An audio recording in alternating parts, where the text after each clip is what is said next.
Chernobyl, Ukraine. This is the site of one of the worst nuclear disasters in history. The 2,600 square kilometer territory, known as the Chernobyl exclusion zone, sits virtually abandoned. The neighboring city of Pripyat has been uninhabitable for decades, ever since the nuclear reactor number 4 exploded in 1986. But now the infamous nuclear reactor is also the site of something very different: green energy. A solar energy plant sits only 100 meters from the destroyed nuclear reactor.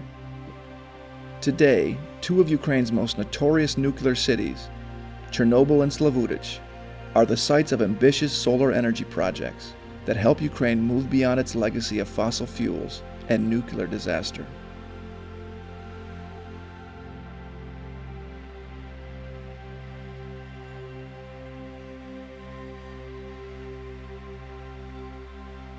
This is the Solar Chernobyl project, a solar energy plant that sits only meters away from the infamous number 4 nuclear reactor. It's built by the company Rodina, a solar energy company in Ukraine, and their partners.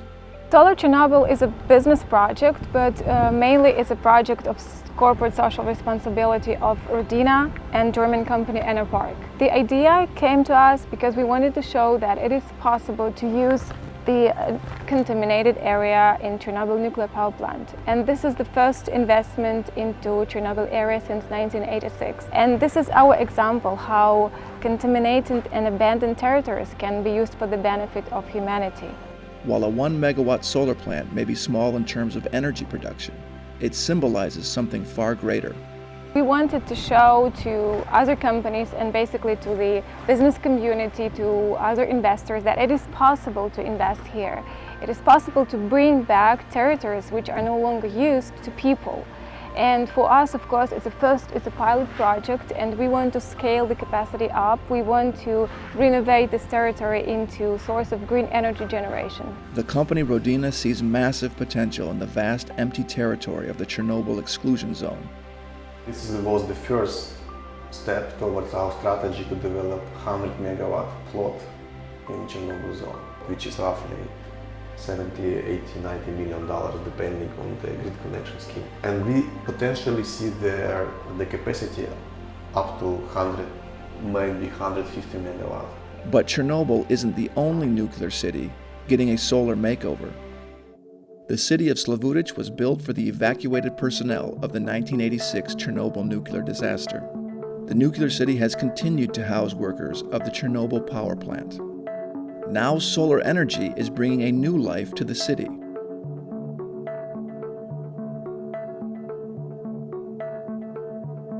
The renewable energy cooperative, SolarTown, has installed solar panels on 3 rooftops in the city center, bringing solar energy to the heart of a nuclear city. The solar energy cooperative consists of 97 investors, each playing their own unique part, and each with their own motivation to join the cooperative.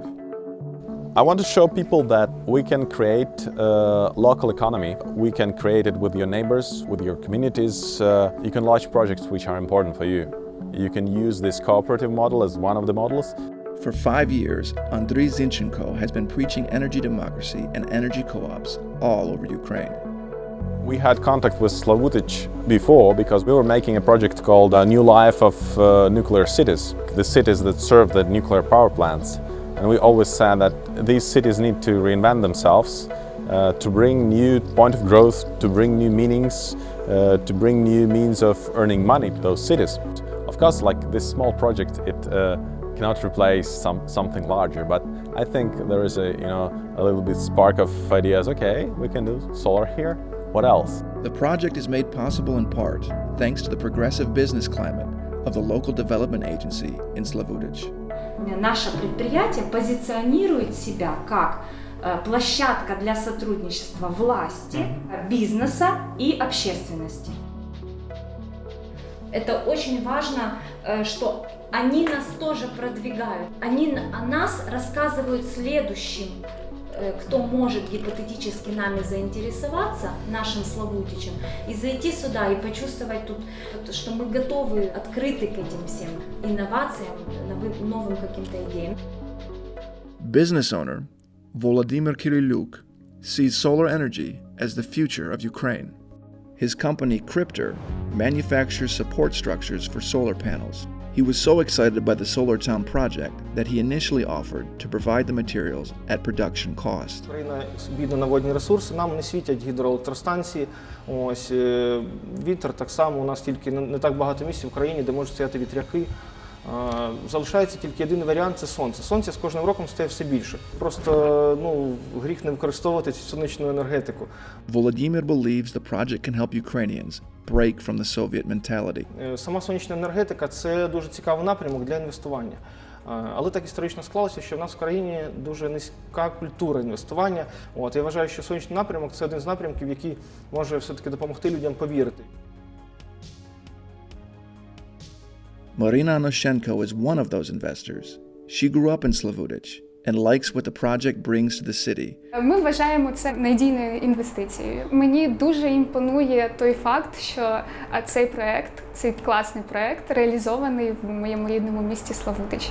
Однією з умов є те, що 5% від нашого прибутку ми донейтимо в міський бюджет. Тобто десь за весь час проекту це вийде близько 13,5 тисяч євро. She hopes the Solar Town cooperative will help change the way Ukrainians see energy production. Таких енергетичних кооперативів в Україні нема.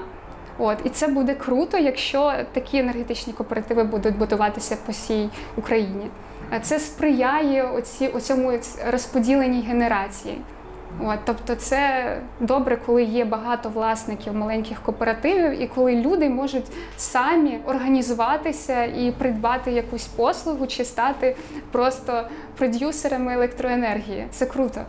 Although Ukraine has much to offer in terms of solar energy, recent changes to green tariffs, guaranteed government payments for renewable energy have chilled investment and have even halted the construction of some green projects.